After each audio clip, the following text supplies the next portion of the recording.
Good morning, everyone. It gives me great pleasure to deliver the Net Zero Delivery Summit 2023 keynote address on behalf of His Excellency Sameh Shoukry, Egypt Foreign Minister, COP27 President. The Right Honorable, the Lord Mayor Nicholas Lyons, Excellencies, ladies and gentlemen, distinguished participants.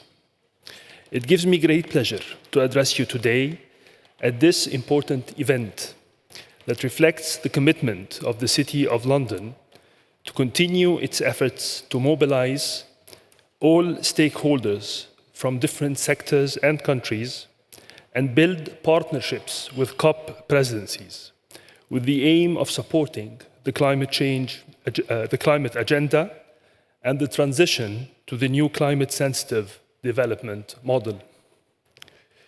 I'm pleased that the Egyptian COP27 presidency is partnering with the City of London in holding this year's summit, which was announced at the Egyptian Pavilion during COP27 in Sharm el-Sheikh and focuses on one of the priorities of COP27 presidency, namely just transition.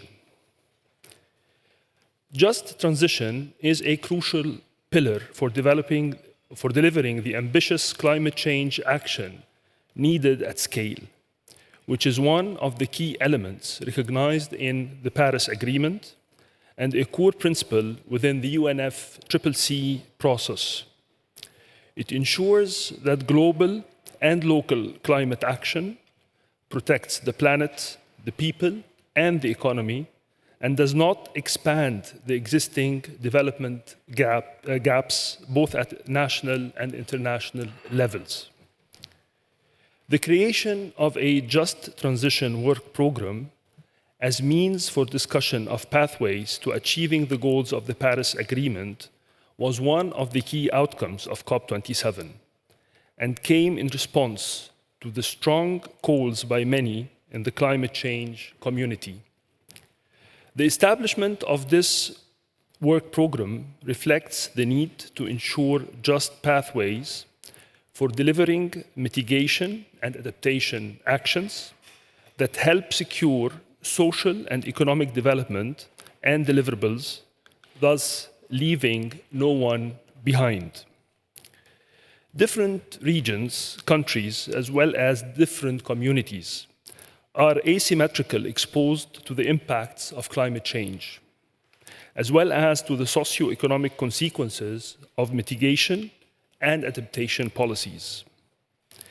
Finding the right pathways in the wider transition to a low emissions and climate resilience economic model through ensuring that social and economic development goals are achieved is thus indispensable for a successful transition and paradigm shift.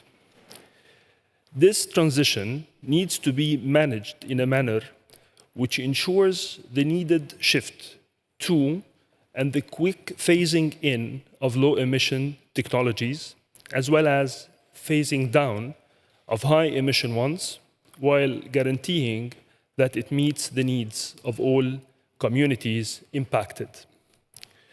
In light of the COP presidency's recognition that just transition is a core principle for climate action, we were keen to organize within the Sharm el-Sheikh Climate Implementation Summit a roundtable focusing on that issue, co-chaired by the President of the European Council and the President of South Africa. It was attended by the UN Secretary General, along a number of world leaders, and was facilitated by the UN climate change high-level champion for COP27.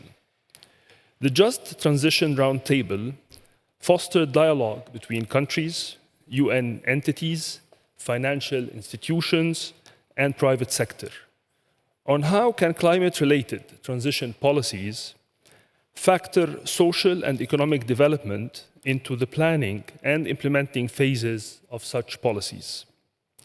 It was evident through the discussion, on the one hand, that a number of governments, businesses, and other non-party stakeholders have led the way in shaping just transition solutions, and that we need to build on those solutions and innovate new ones. On the other hand, it was similarly evident that there are numerous challenges that we are still facing on the road to achieving just transition.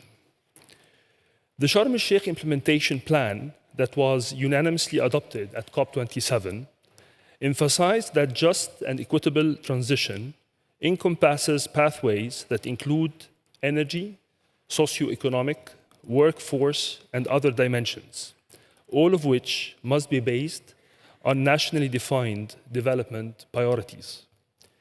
Furthermore, it highlighted the important role of the instruments related to social solidarity and protection in mitigating the impacts of applied measures. The COP27 presidency believes that further deep dialogues among all stakeholders on best practices and success stories to achieve just transition, as well as efforts to highlight challenges and opportunities in that regard, are much needed. We are therefore looking forward towards the Net Zero Delivery Summit, which brings together leaders of finance, business, government, and other institutions from all around the world to contribute to these dialogues and efforts. More specifically, we need to hear from the financial institutions on what enablers are they looking for to unlock more funding for just transition programs in countries most exposed to transition risks. We also need to hear from the private sector about partnerships they can put in place to facilitate a just transition for their employees. These dialogues and efforts will be crucial in advancing our joint work towards just transition. In conclusion, I would like to extend once more the COP27 presidency's appreciation to the City of London for its extensive efforts in organizing and hosting this important event, and for its excellent collaboration and cooperation with the COP27 presidency, including during the build-up to the Sharm el-Sheikh conference. I thank you.